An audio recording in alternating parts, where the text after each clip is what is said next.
Anadolu'dan kop gel düz git Ankara'yı geç sağdan. Bursa'nın biraz yukarısı. Altunizade'den sonra köprünün hemen aşağısı. Avrupa yakası. Avrupa yakası. Otoriteme, kariyerime, her yerime. Tapsın tapsın benim izimde tapşin tapşin. Yürüsün koşsun dua etsin yatsın kalksın. Babamın otoritesini geç, annemin damat. Sevgi güzel bir şey. İyi enerji. Ay sen iyice sıkıcı olmaya başladın ha İfot. O Sema mıdır nedir iyice bozdu seni ha. Ne dedikodu ne bir şey.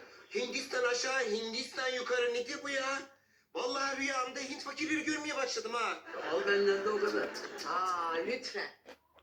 Bana istediğinizi söyleyebilirsiniz ama gurum Sema Hanım çok özel biri. Lütfen. Lütfen. Şahika, akşam geliyorsun değil mi?